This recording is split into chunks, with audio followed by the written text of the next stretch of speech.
سب سے پہلے دلیل پر بات ہونی چاہیے. اب اسی پر آپ پکڑ لیں تو کوئی ہل ہی نہیں سکتا. وہ کہتا ہے میں اہل قرآن ہوں. اچھا جی, بہت اچھی بات ہے.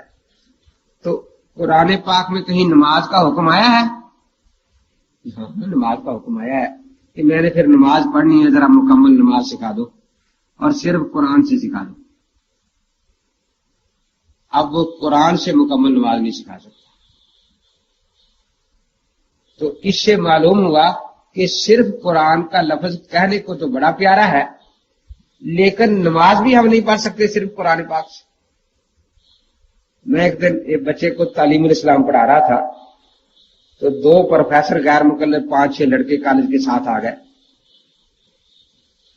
بیٹھنے سے پہلے کہتے ہیں دیکھو یہی فرق ہے.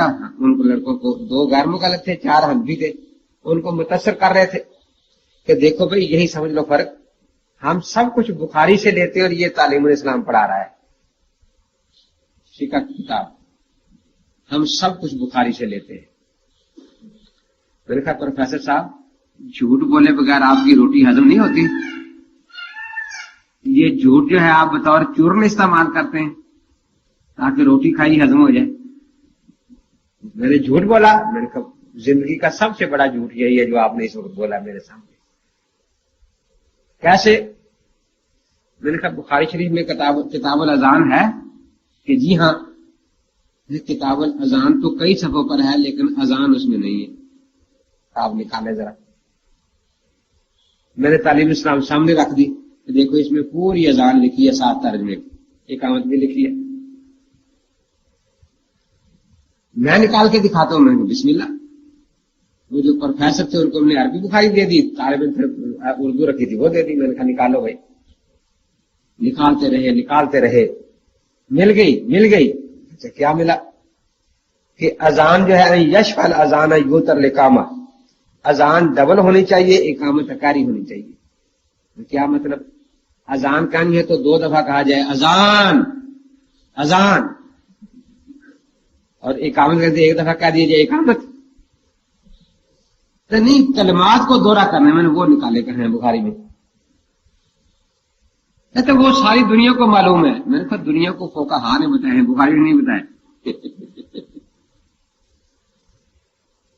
میں نے کہا دیکھیے نماز جنازہ تعلیم اسلام میں نے کہا کتاب العیدین ہے نا بخاری میں کہ جی ہاں. میں نے کہا نماز عید کا طریقہ نکال دیں بخاری سے. کتاب العیدین ہے بخاری شریف میں, لیکن عید پڑھنے کا طریقہ بخاری شریف میں نہیں ہے. دیکھتے رہے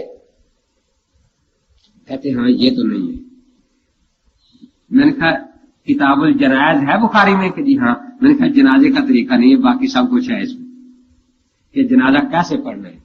اور یہ تعلیم اسلام میں 3 سطروں میں جنازے کا طریقہ لکھا ہے کہ یوں پڑھنا ہے. تو ہمیں تو کوئی جھجک نہیں ہے, ہم تو کہتے ہیں ٹھیک ہم یہاں سے مسئلے لیتے.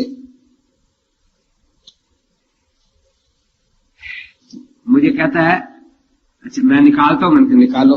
دیکھتا رہا وہ نجاشی والی حدیث آ گئی کہ حضرت نے 4 تکبیریں کہیں جنازے پر. مل گیا جی جنازہ مل گیا. میں نے کہا کیا ملا؟ کہ حضرت نے جنازے میں 4 تکبیریں کہیں. تو میں نے اس کی طرف منہ کر کے 4 دفعہ کہا اللہ اکبر اللہ اکبر اللہ اکبر اللہ اکبر. میں نے کہا آپ کا جنازہ ہو گیا یا نہیں؟ ابھی کمی ہے, پورا تو نہیں ہوا نا. تو میں نے کہا پھر جنازہ تو نہ نکلا نا. آخر بڑا جھنجلایا. مجھے کہتا ہے امام بخاری نماز نہیں پڑھتے تھے, عید نہیں پڑھتے تھے.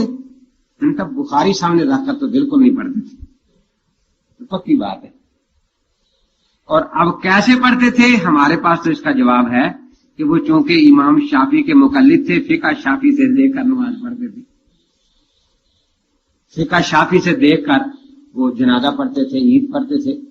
آپ بتائیں کہ آپ ان کو مقلد بھی نہیں مانتے اور بخاری میں ہے نہیں نماز پڑھنے کا طریقہ. سبحانک اللہم پوری بخاری میں کہیں نہیں, سبحان ربی العظیم پوری بخاری میں کہیں نہیں, سبحان ربی الاعلی بخاری میں نہیں. عجیب بات یہ ہے کہ سیاستہ آپ پڑھ رہے ہیں, سیاستہ والوں میں یہ سارے حدیث رہے انما الاعمال بالنیات, لیکن کتاب الصلاۃ میں کوئی بھی نہیں لایا اس کو بالکل. تو نماز میں نیت ضروری نہیں ہے. نسائی وغیرہ وضو میں لا رہے ہیں کیونکہ اختلاف ہے نا امام شافعی سے وضو کی نیت کے بارے میں. تو اپنے ائمہ کا لحاظ باندھ کر یہ باب باندھتے ہیں نا حضرات اپنے ائمہ کے اعتبار سے. کتاب الصلاۃ میں پوری سیاستہ میں انما الاعمال بالنیات نہیں ہے. یہ درود شریف جو ہم نماز میں پڑھتے ہیں بخاری شریف میں 11 جگہ ہے لیکن کتاب الصلاۃ میں نہیں ہے. بلکہ کوئی حدیث بھی نہیں کہ نماز میں درود پڑھنا چاہیے. بخاری شریف میں کوئی حدیث نہیں ہے. تو میں نے کہا امام بخاری رحمۃ اللہ تعالی علیہ تو مقلد تھے امام شافعی رحمۃ اللہ علیہ کے. وہ ان کے طریقے پر ان کی فقہ کے مطابق نماز پڑھتے تھے. یہ کوئی قرآن حدیث میں ہے کہ وہ مقلد تھے. میں نے کہا چلو آپ قرآن حدیث سے دکھا دیں کہ وہ غیر مقلد تھے. پتہ تو چلنا چاہیے نا کہ کانا لا یجتہد ولا یقلد کہ نہ اجتہاد کی اہلیت رکھتے تھے اور نہ تقلید کرتے تھے غیر مقلد تھے. کہ نہیں قرآن حدیث میں تو نہیں لیکن آپ یہ الفاظ دکھائیں کہ امام بخاری نے خود کہا ہو انا مقلد میں مقلد ہوں. میں نے کہا اس کا مطلب ہے آپ صرف اقرار کو مانتے ہیں شہادت کو نہیں مانتے. نہیں بس یہ دکھا دے کہ انہوں نے کہا ہو انا مقلد. میں نے کہا آپ پہلے یہ دکھائیں کہ بخاری نے کہا ہو انا مسلم میں مسلمان ہوں.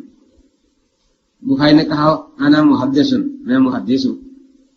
جب ان کا مسلم ہونا بھی اقرار سے نہیں شہادت سے ثابت ہے, جب ان کا محدث ہونا بھی اقرار سے نہیں شہادت سے ہی ثابت ہے, تو آخر یہ مقلد کے لیے شہادت کیوں کافی نہیں ہے؟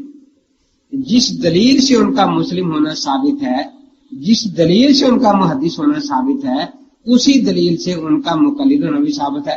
طبقات شافعیہ میں دوسری جلد میں پہلا ترجمہ امام بخاری رحمۃ اللہ تعالی علیہ کا ہے. پھر میں نے کہا اگر آپ یہی اصول رکھیں معاذ اللہ تو آپ کتنے صحابہ کو مانیں؟ آپ دکھائیں ابوبکر صدیق نے کہا کہ انا صحابیون, حضرت عمر سے دکھائیں انہوں نے کہا کہ انا صحابیون, عثمان حضرت علی سے دکھائیں, تو کتنے صحابہ کی آپ صحابیت ثابت کر سکیں گے؟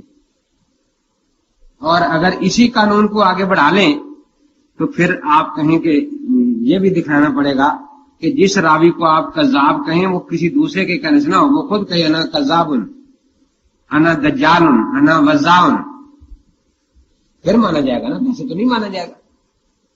جس کا ان بیچاروں کے پاس کوئی جواب نہیں تھا.